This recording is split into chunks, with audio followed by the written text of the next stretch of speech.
The knock came at 11:47 p.m. on a Tuesday.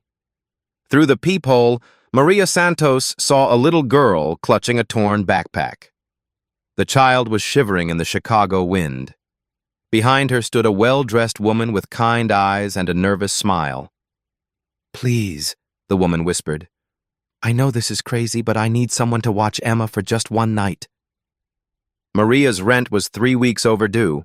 Her electricity had been shut off that morning. She had exactly $12 to her name. Taking in a stranger's child could mean losing her apartment, her job, everything she'd fought to keep. But something in that little girl's eyes reminded her of her own daughter. 6 months later, when the black Mercedes pulled up to her crumbling apartment building, Maria would remember that moment.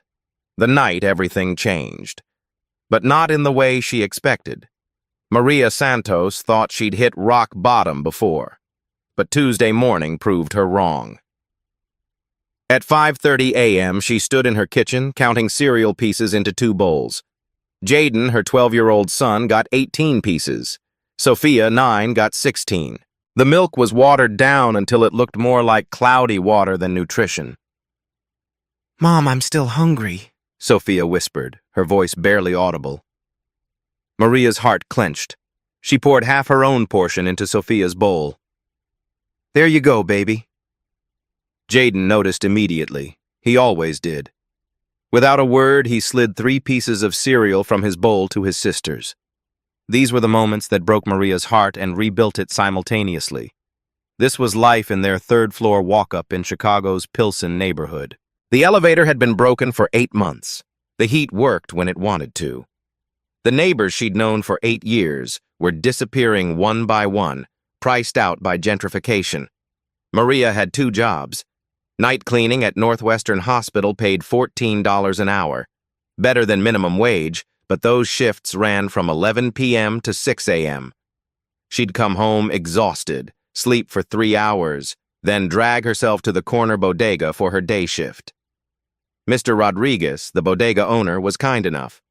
He paid her $8.50 an hour and let her take expired food home. Sometimes he'd slip an extra 20 into her paycheck when times were especially tough. But kindness doesn't pay rent. The rent had jumped from $900 to $400 in 6 months. Neighborhood improvements, the landlord called it. Fresh paint in the hallway. New locks on the front door. Translation: they wanted the long-term tenants gone. Maria had received 3 eviction notices. The latest one was taped to her door, impossible to ignore. She needed $2,100 by Friday, or they'd be out on the street. She'd done the math 100 times. Even working both jobs, pulling 16-hour days, she was still $600 short. The gap between what she earned and what life cost kept growing wider. "Mom, my shoes are coming apart again," Jaden said, lifting his foot to show where the sole had separated from the upper. "I'll fix them tonight," Maria promised, though she'd already used an entire roll of duct tape on those shoes. This was the mathematics of poverty. Every dollar stretched until it screamed. Every decision weighed against survival. Coffee was a luxury she'd given up months ago. Willpower had to be enough. But Maria wasn't alone. Mrs. Chen from 2B watched the kids during her hospital shifts. Never asked for payment. Always had a pot of rice ready if the kids were hungry. Mr. Rodriguez at the bodega let her take the day-old bread and bruised fruit. Ms. Williams, Jaden's teacher, discreetly provided school supplies. These people were her lifeline, a network of kindness that kept her family afloat. "Mommy always said, Dios aprieta pero no ahorca," Maria murmured to herself as she watched her children get ready for school. God squeezes, but doesn't strangle. Her mother's words, whispered in Spanish when times were hard, but sometimes it felt pretty close to strangling. The morning routine was a choreographed dance of scarcity. Sophia's school clothes were patched and repatched. Jaden's backpack held together with safety pins. Maria ironed their clothes on the kitchen table, making sure they looked presentable even if they didn't have much. "You look beautiful, mija," she told Sophia, smoothing her daughter's hair. You too, Mom, Sophia replied, and Maria's heart broke a little more. The truth was, Maria looked exhausted, dark circles under her eyes from too little sleep, clothes that had seen better years, hands rough from cleaning chemicals and constant work. But her children still thought she was beautiful. That afternoon, Maria walked to the corner store to buy a single can of soup for dinner. The cashier, a teenager with kind eyes, pretended not to notice when Maria counted out exact change in quarters and dimes. "Have a blessed day, Mrs. Santos," the girl said softly. "You too, baby." These small interactions sustained her, dignity preserved in moments of understanding, people who saw her as human, not just another struggling single mother. The bus ride home cost $2.50. Maria walked instead, saving money and burning calories she couldn't afford to lose. The November wind cut through her thin jacket, but she'd learned to embrace discomfort. That evening, as she helped Jaden with homework and braided Sophia's hair, Maria felt the weight of her situation settling on her shoulders. 3 days until eviction. No plan B. No family to call. Just her children, and the stubborn hope that somehow things would work out. She'd been poor before, grew up poor. But having children made poverty different, sharper, more desperate. When you're hungry, you can ignore it. When your babies are hungry, it consumes you. As she tucked Sophia into bed, her daughter asked, "Mom, are we going to be okay?" "Always, baby," Maria whispered. "As long as we have each other, we're going to be okay." It was a promise she hoped she could keep. But Tuesday night would test that promise in ways she never imagined. The woman at her door was crying, but it wasn't the kind of crying Maria recognized. Maria had just climbed 3 flights of stairs after her hospital shift. Her feet ached. Her uniform smelled like disinfectant. All she wanted was to collapse into bed for 3 hours before her bodega shift started. Then came the knock. Through the peephole, she saw them. A woman in an expensive coat, her makeup smeared by tears, a little girl with curly hair and frightened eyes, holding a backpack like it contained everything she owned. "Please," the woman whispered when Maria cracked the door. "I know how this looks, but I'm not crazy." Maria kept the chain lock engaged. In this neighborhood, you learned to be careful. "What do you want?" "I need someone to watch Emma for just one night." The woman's voice shook. "I'm Catherine. I found your address through a church referral network." Maria glanced at the child. Emma was mixed race, maybe 8 years old. Her clothes were expensive but wrinkled. She hadn't said a word, just stared at Maria with eyes that had seen too much. "Lady, I don't know you," Maria said, "and I don't babysit strangers." "I'm fleeing domestic violence," Catherine's words came out in a rush. "My husband has connections. He's tracking my credit cards, my phone. If he finds us tonight, we're both dead." Something in Catherine's voice made Maria pause. She'd heard that tone before, in her own voice, years ago, when she'd left Emma and Sophia's father. "I have a protective custody hearing tomorrow morning," Catherine continued. "I just need somewhere safe for one night." Maria looked at Emma again. The child was shivering, not from cold, but from fear. Her small hand gripped her mother's coat like a lifeline. "I can pay," Catherine said, pulling out a roll of cash. $500 just for one night." Maria's breath caught. $500 was almost a quarter of what she needed for rent. But taking in strangers was dangerous. What if Catherine was lying? What if this was some kind of setup?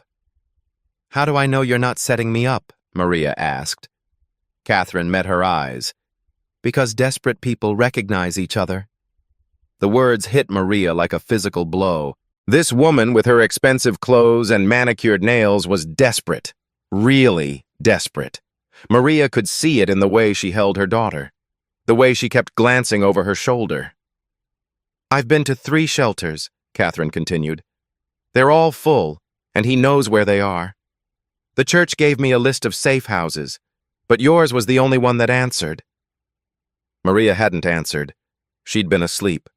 but her phone was always on, in case the kids' school called. "Please," Catherine whispered. "I have nowhere else to go." Maria looked at Emma again. The child reminded her of Sophia at that age. Quiet, observant, carrying burdens too heavy for small shoulders. "Mom?" Sophia's voice came from behind her. "Who's there?"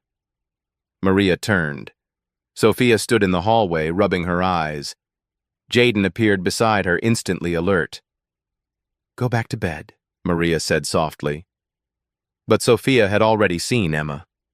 The two girls stared at each other through the crack in the door.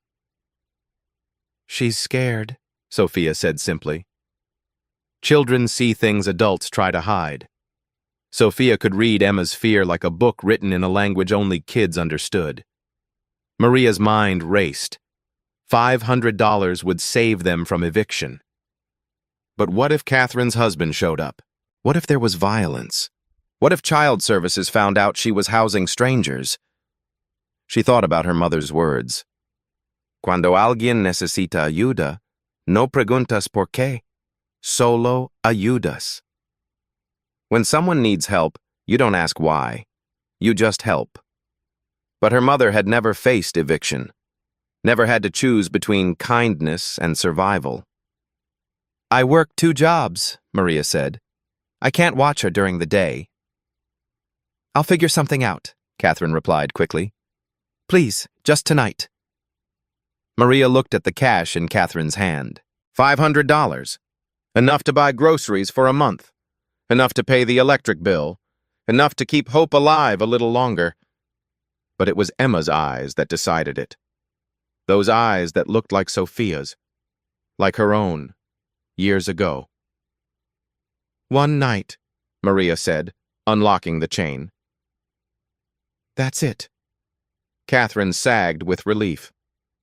"Thank you. God bless you." As Maria let them in, she caught Catherine's scent. Expensive perfume mixed with fear sweat.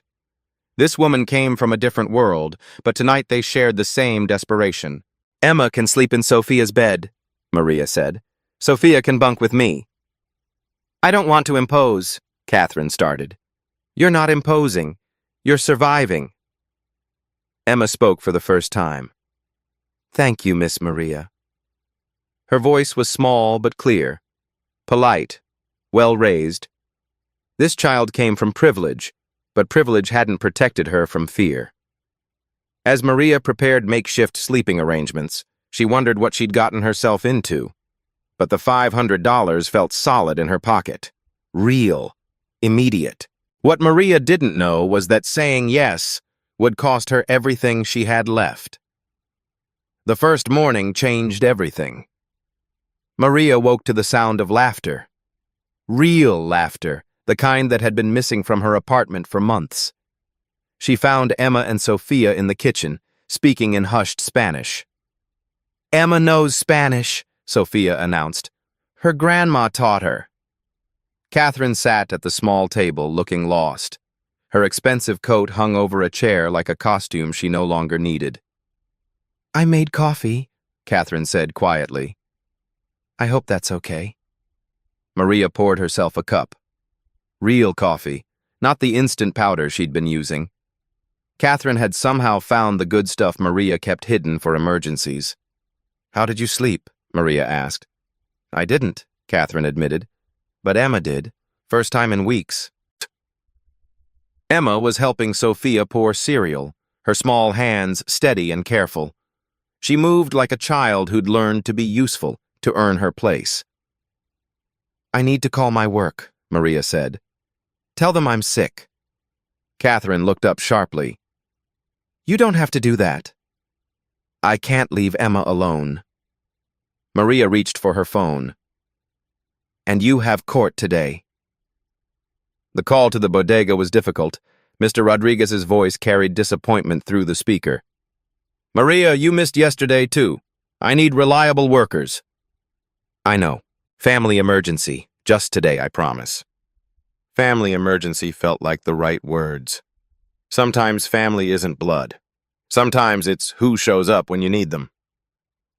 After Catherine left for court, Maria found herself alone with 3 children instead of 2. Emma was quiet, but helpful. She made beds without being asked. She helped Jaden with homework. She spoke to Sophia in Spanish about things that made them both giggle. "Where's Emma's dad?" Sophia asked during lunch.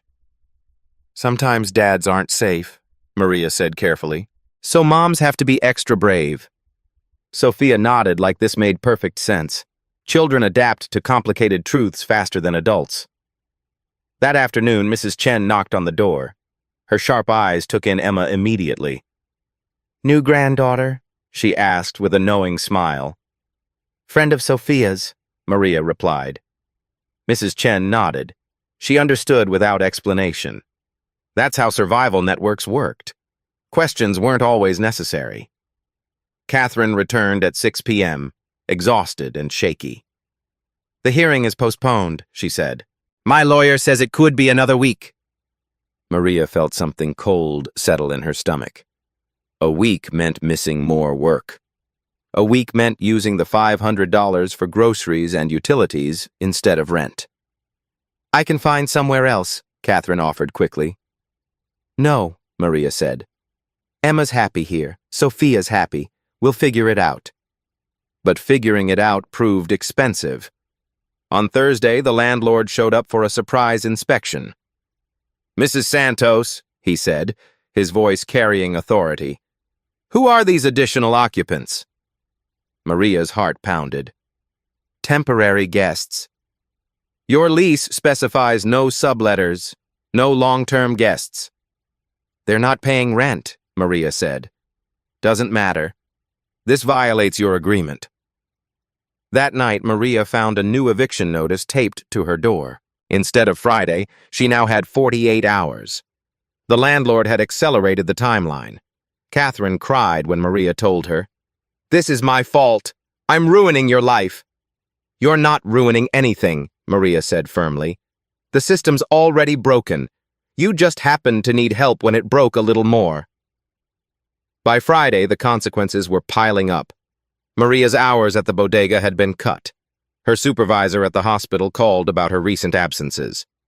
"We need to discuss your reliability," the supervisor said. "I understand," Maria replied, though she didn't understand anything anymore. Saturday brought a social worker to the door. Someone had called in a tip about child endangerment and overcrowding. The woman was professional but cold.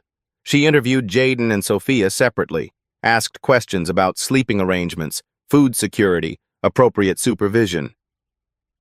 "Mrs. Santos," she said finally, "I'm concerned about your housing situation." "We're fine," Maria insisted. 4 people in a 1-bedroom apartment isn't appropriate. "It's temporary." "How temporary?" Maria didn't have an answer. That evening, she sat at her kitchen table, counting and recounting her money. The $500 from Catherine was already spent. Groceries, electric bill, gas for the stove. Money disappeared like water through broken fingers. The math was brutal. Even if she got her full hours back, even if the eviction was reversed, she was drowning. "Mom?" Jaden appeared beside her. "Are we going to be homeless?" The question she'd been dreading, the fear that lived in all their hearts. "No, baby. Mama's going to figure this out." But privately, Maria wasn't sure anymore. Sunday morning, Catherine made breakfast for everyone. Real breakfast. Eggs, bacon, fresh orange juice. The apartment smelled like a home instead of a shelter. "You don't have to do this," Maria said.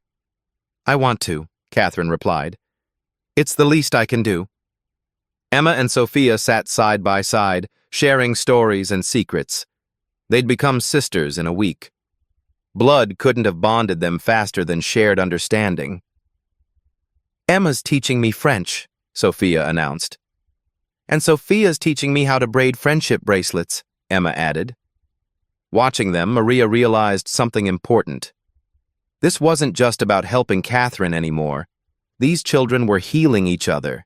Jaden had taken on a protective role with Emma, walking her to the corner store, showing her the best hiding spots in the building, teaching her the unspoken rules of their neighborhood. She's smart, he told Maria. Smarter than most adults. Children recognize resilience in each other. They form alliances that transcend circumstances. That afternoon, Catherine received a mysterious phone call. She stepped into the hallway to take it, speaking in low, urgent tones. When she returned, her expression was different, determined, almost excited. "My lawyer thinks we'll get good news soon," she said. Maria nodded, but something felt off. Catherine's entire demeanor had shifted, like she'd remembered something important, something she'd been hiding. Monday morning, the eviction notice felt heavier in Maria's hands. 24 hours left. She'd used her last savings on groceries for 4 instead of 3. "I should leave," Catherine said quietly. "I'm making everything worse." "You're not leaving," Maria said firmly. "Emma needs stability. Sophia needs her friend. But your apartment, we'll figure it out." These were the words of a woman who'd run out of options, but not out of hope. Maria Santos had decided that some things mattered more than security. Some choices were worth the risk. What she didn't know was that her choice to stay committed would change everything. The eviction notice came on a Thursday, but that was just the beginning. Maria stared at the paper taped to her door. Final notice. 24 hours to vacate. No exceptions. The landlord's signature looked triumphant, like he'd been waiting for this moment. "Mrs. Santos?" Mrs. Chen's voice was soft behind her.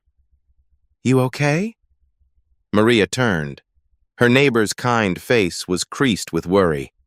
In her hands, Mrs. Chen held a similar notice. "They're evicting you too?" Maria asked. "Whole building. New management wants us all gone." Mrs. Chen's voice carried years of tired acceptance. "My grandson says they'll turn these into luxury condos."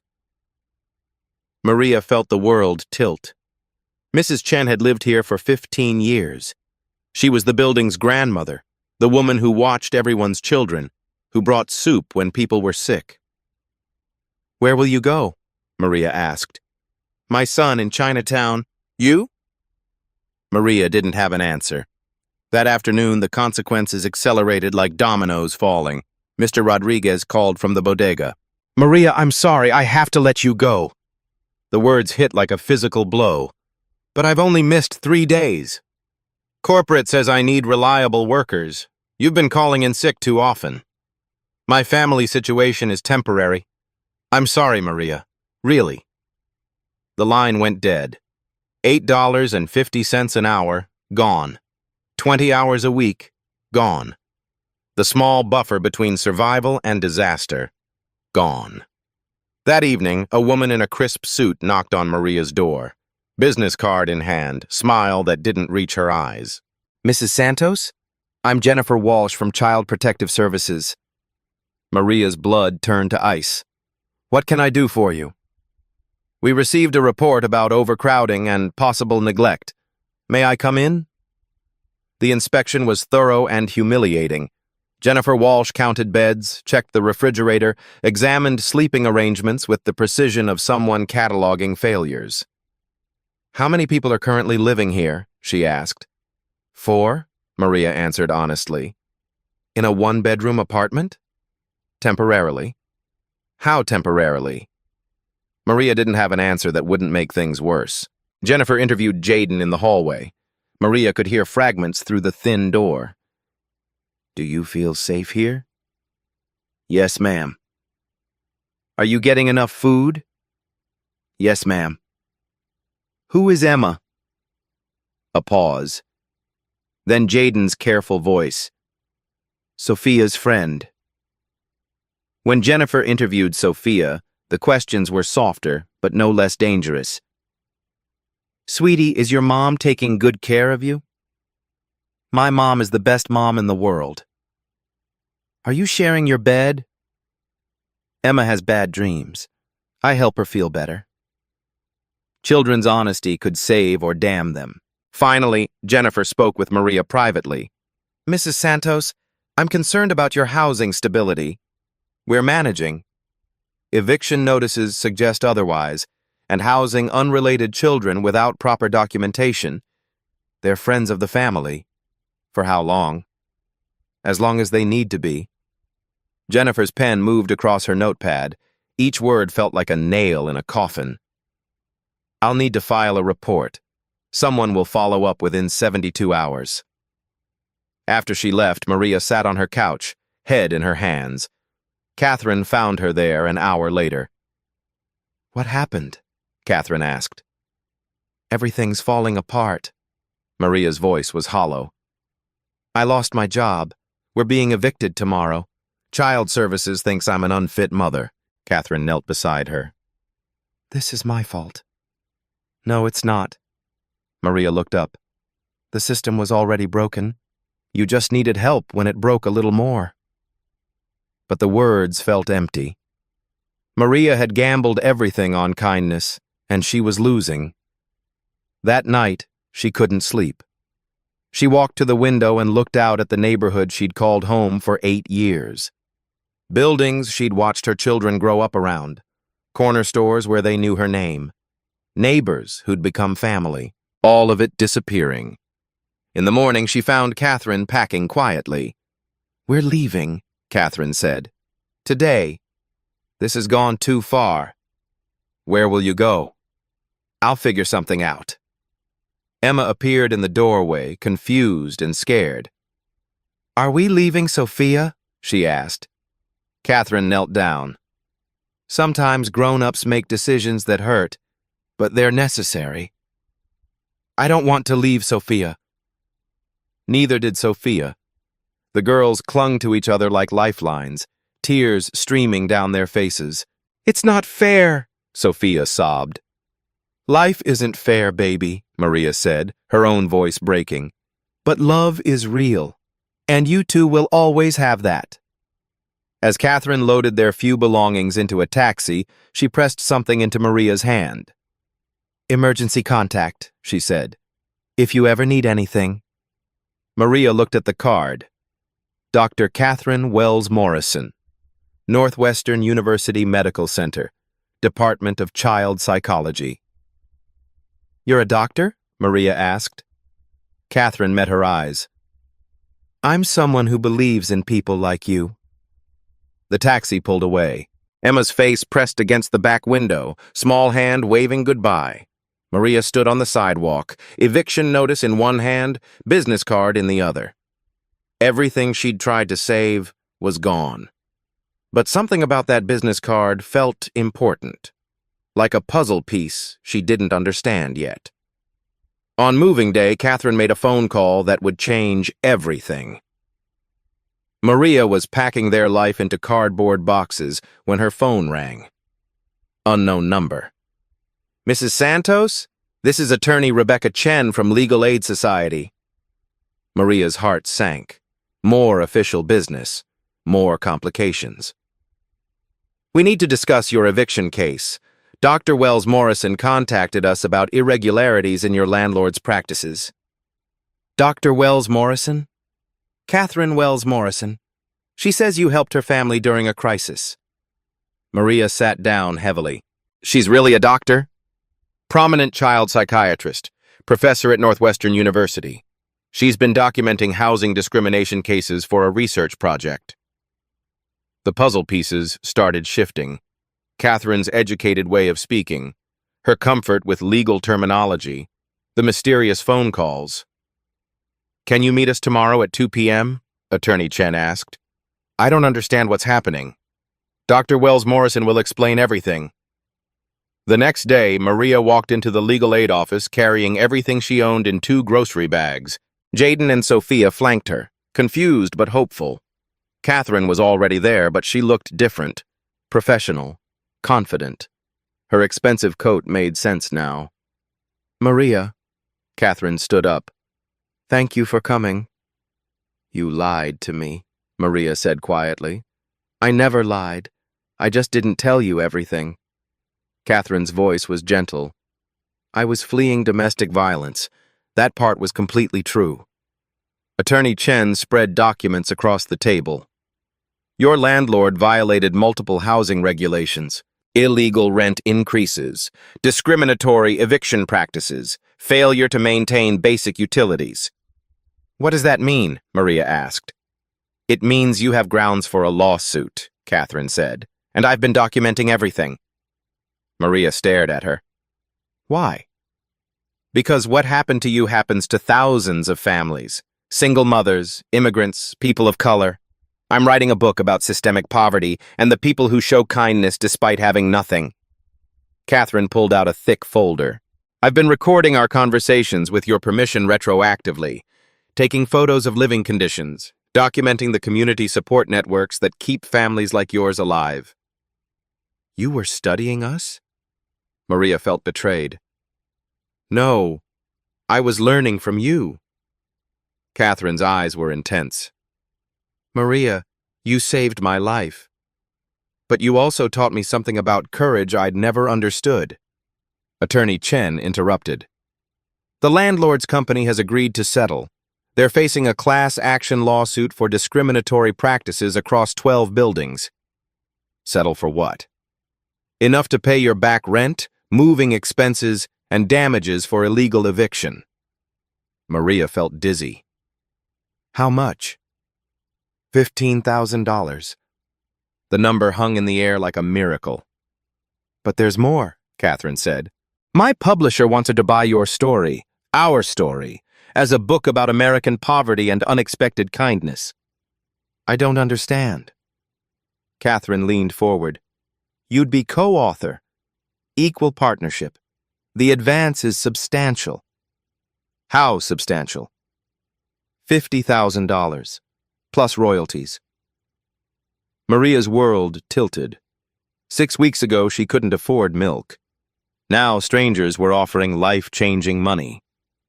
Why would anyone want to read about me? Because your story matters, Catherine said. Because you represent something beautiful about humanity that people need to remember. Sophia tugged on Maria's sleeve. Mom, does this mean Emma can come home? Catherine smiled. Emma's been asking the same question. That evening, Catherine explained everything. Her real name was Dr. Catherine Wells Morrison. She held 2 PhD degrees from Harvard. She'd been studying poverty and resilience for 15 years. My ex-husband is Judge Morrison, federal court. When I left him, I lost access to everything. My house, my car, my research funding. Everything was in his name. So you really were desperate, Maria said. Completely. And you were the only person who helped without asking questions. Catherine had spent the weeks after leaving Maria's apartment working with legal advocates, housing rights organizations, and publishers. She'd connected Maria's case to a broader pattern of discrimination. The church referral network was real, Catherine continued. But I specifically asked for families facing eviction. I wanted to understand what happens to people in crisis. And you found me. I found someone extraordinary pretending to be ordinary. The next week brought reporters. Local news wanted to interview Maria about housing discrimination. National publications wanted quotes for articles about gentrification. I'm not comfortable with this, Maria told Catherine. You don't have to do anything you don't want to do, Catherine assured her. But your voice could help other families. Maria thought about Mrs. Chen, now living in her son's crowded apartment, about other neighbors who'd been priced out, about single mothers making impossible choices between rent and food. What exactly would this book say? The truth. That kindness exists in places people don't expect, that the people with the least often give the most, that the system is broken, but humans aren't. And people would read that? People are hungry for real stories about real people, touching stories that remind them what matters. Catherine pulled out a contract. Think about it. No pressure. But this could change everything for your family. Maria stared at the papers. Life stories had value, apparently. Her life story had value.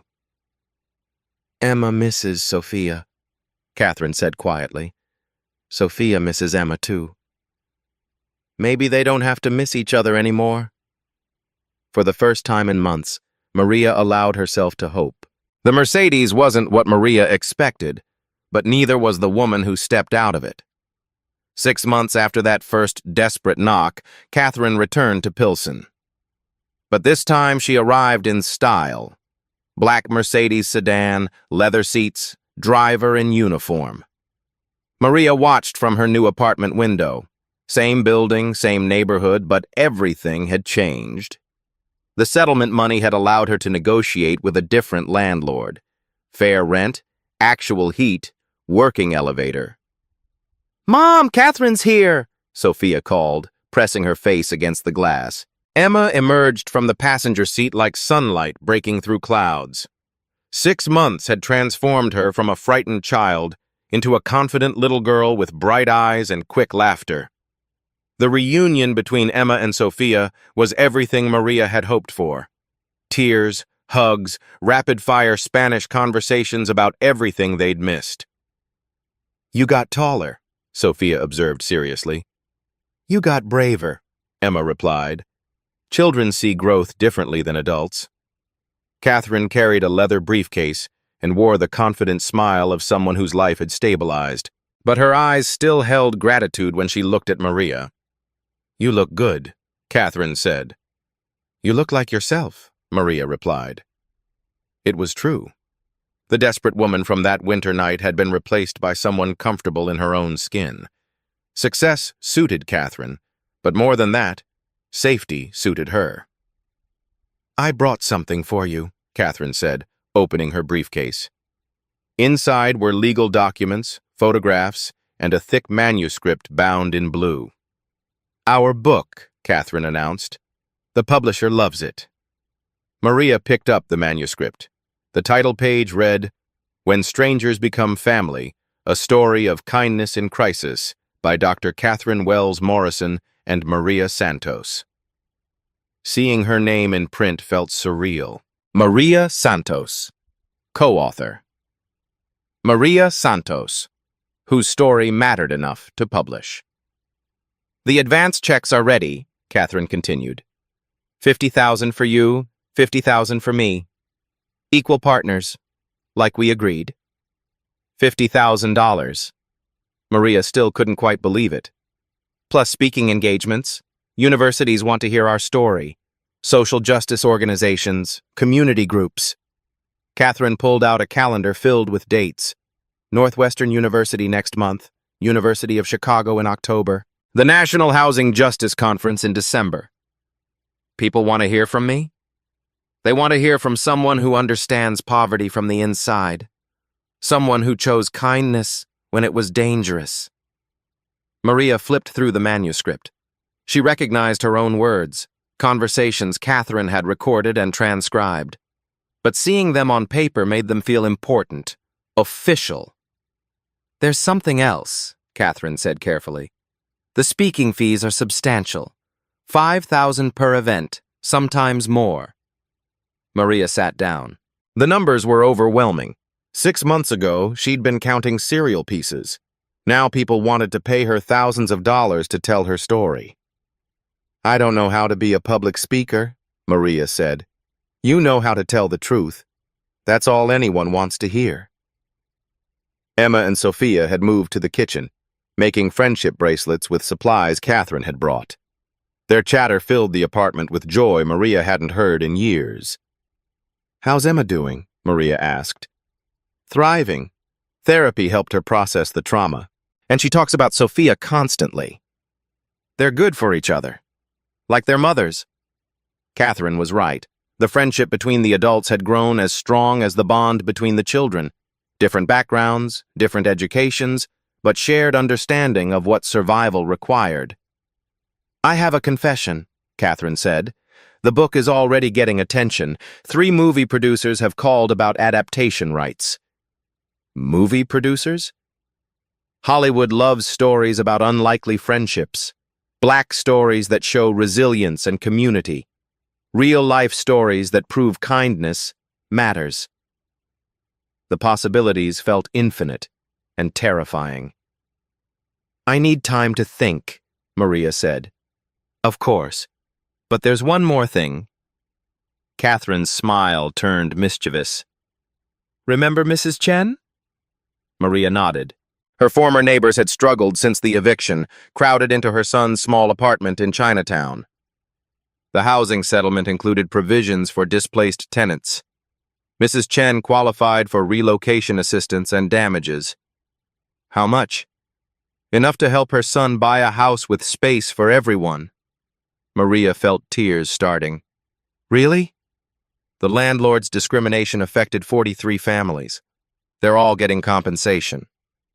This was bigger than Maria's individual story. This was justice spreading outward like ripples in water. That evening, Catherine stayed for dinner. Simple meal, nothing fancy, but the apartment felt complete with both families present. "I keep thinking about that night," Catherine said as they watched the girls play. "What if you'd said no?" "I almost did," Maria admitted.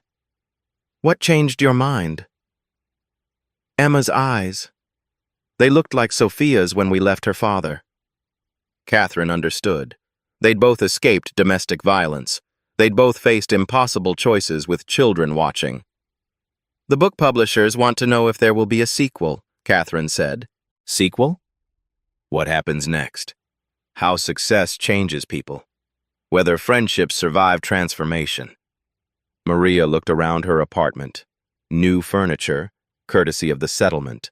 Full refrigerator, courtesy of the book advance. Children laughing, courtesy of choices made in desperation.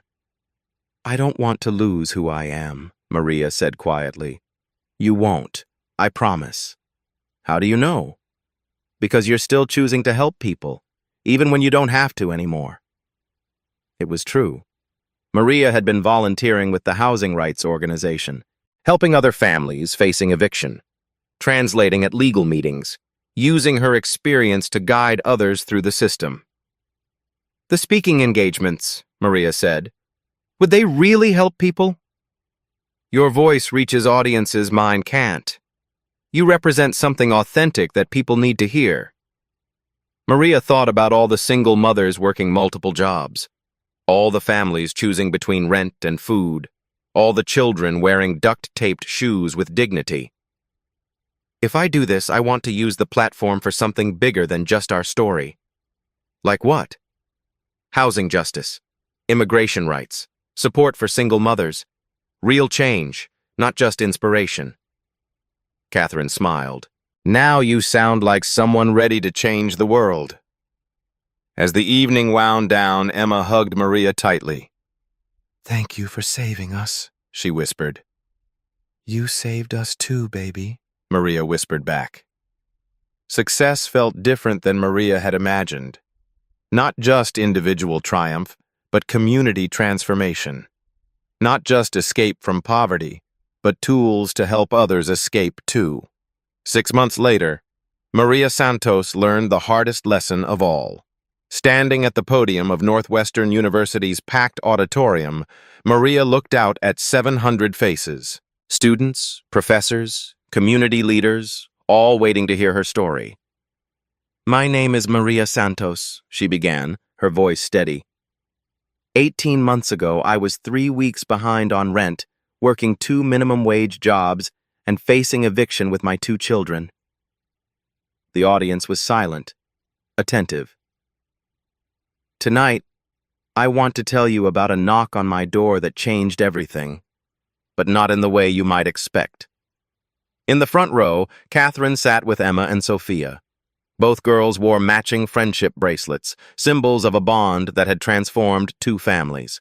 "The woman at my door was crying," Maria continued, "but it wasn't the kind of crying I recognized." As Maria told their story, she watched faces in the audience change. Recognition, understanding. Some people wiped away tears. She spoke about the mathematics of poverty, the way $500 could feel like salvation and disappear like morning mist. The choice between helping others and protecting yourself. "I almost said no," Maria admitted. "And sometimes I wonder what would have happened if I had." After her speech, the questions came fast. How do you help others when you're struggling yourself? What advice do you have for people facing housing insecurity? How can privileged people support their communities without being patronizing? Maria answered each question thoughtfully. These weren't just academic discussions anymore. They were conversations about real change. Later, at the book signing, people shared their own stories. A single mother from Chicago's South Side, an immigrant family facing deportation, a college student working 3 jobs to stay enrolled. "Your story gives me hope," one woman said, holding a copy of their book. "Your story gives me courage," said another. This was the ripple effect Catherine had talked about. One story inspiring others to tell theirs. One act of kindness multiplying across communities.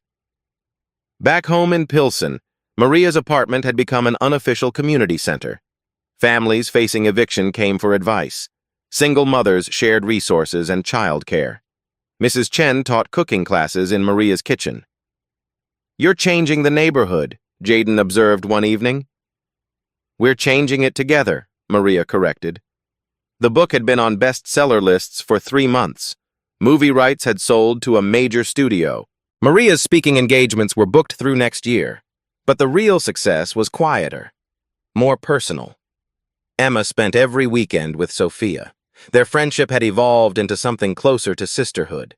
They planned to attend the same college, room together, maybe start a non-profit for children in crisis. Catherine had become Maria's business partner and closest friend. They were already working on a second book about community organizing and grassroots justice. "We make a good team," Catherine said during one of their writing sessions. "We always did," Maria replied. The housing rights organization they'd started had helped 12 families avoid eviction. The legal fund had expanded to include immigration cases and workers' rights. Local news stations called it the Pilsen model, community members supporting each other while working for systemic change. "It's not just charity," Maria explained to reporters. "It's justice. It's recognizing that everyone deserves dignity and opportunity." One Tuesday evening, exactly 2 years after Catherine's first knock, another desperate family appeared at Maria's door. A young father with twin daughters, evicted that morning, nowhere to go. "I heard you might be able to help," he said hopefully. Maria looked at his children, 5 years old, scared, holding stuffed animals like lifelines. "Come in," she said without hesitation. "Some lessons don't change. Kindness remains necessary. Community remains essential. Hope remains possible." The young father's name was Marcus. His daughters were Destiny and Hope. His story was different from Catherine's, but equally urgent. Job loss, medical bills, landlord retaliation, the familiar mathematics of crisis. "I can pay when I get back on my feet," Marcus offered. "We'll figure it out together," Maria said. Sophia and Emma immediately took the twins under their protection. Children teaching children how to be resilient. The cycle of kindness continuing. "Are you sure about this?" Catherine asked privately. "I'm sure about who I am," Maria replied. Success hadn't changed her core values. If anything, it had amplified them. Now she had resources to match her compassion. The next morning, Marcus was helping Jaden fix bikes in the courtyard. Destiny and Hope were learning Spanish from Sophia and Emma, Mrs. Chen was teaching them all to make dumplings. This was what community looked like. Messy, complicated, beautiful, necessary. Maria's phone rang. Another interview request, another speaking engagement, another opportunity to tell their story to audiences who needed to hear it. "Yes," she said to the caller. "I'll be there." Because every audience contained someone who needed permission to be kind, someone who needed to know that helping others, even when you have little to give, creates ripples that can change the world. "I didn't save Catherine and Emma," Maria always ended her speeches. "We saved each other." The applause would follow, but more importantly, conversations would start. People would go home and look at their communities differently. They'd notice the single mothers working multiple jobs, the families facing eviction, the children wearing duct-taped shoes with dignity. And maybe, just maybe, they'd choose kindness when it mattered most. True kindness isn't about having enough to give. It's about giving when you have nothing left to spare. That's the lesson Maria Santos learned. That's the story she continues to tell. That's the change she continues to create. One conversation, one family, one act of courage at a time. What would you do if desperation knocked on your door tonight? Share this story if it moved you. Tell us in the comments about a time when someone's kindness changed your life. Subscribe for more touching stories about real people making extraordinary choices in ordinary moments. Because these Black stories, these life stories, these real-life stories of resilience and community, they matter, they inspire, and they remind us that the most powerful force in the world is still human kindness. Your story matters too. Share it. Live it. Let it ripple outward. Every time someone stands up, speaks out, or refuses to be erased, a new story is born.